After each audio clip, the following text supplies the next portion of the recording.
On April 14th, 1969, Senator Bob Dole delivered his first floor speech.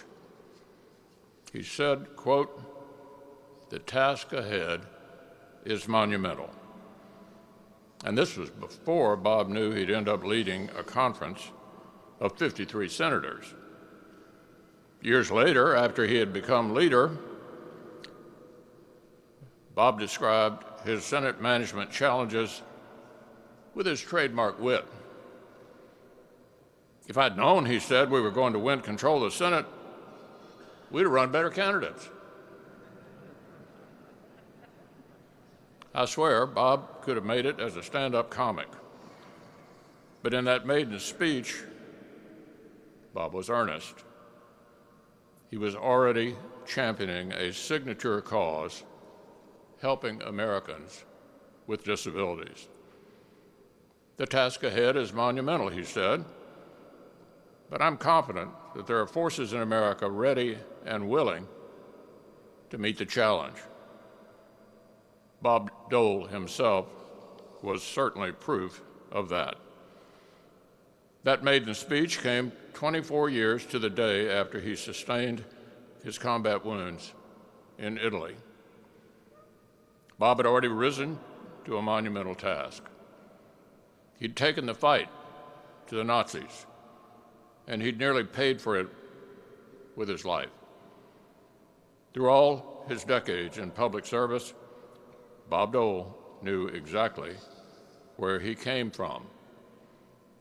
A son of Dust Bowl hardship, who was laser-focused on food security and rural issues.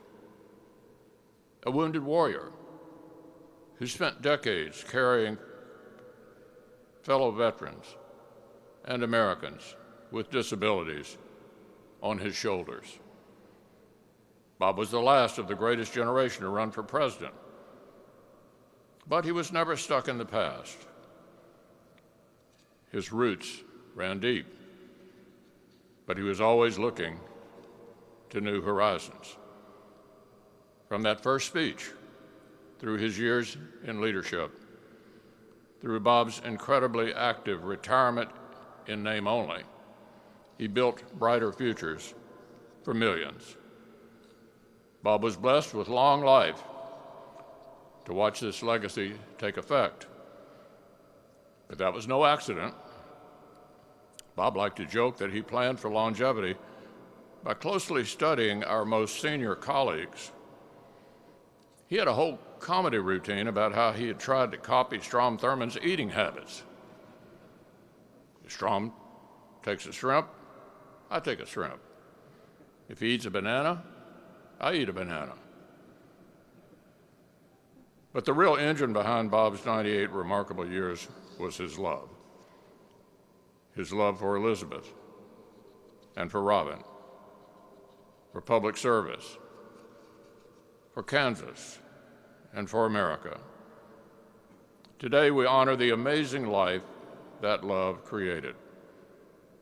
And we thank God, the source of all love, both for Bob's incredible journey here in this life and for the fact that he has entered his eternal reward in the next.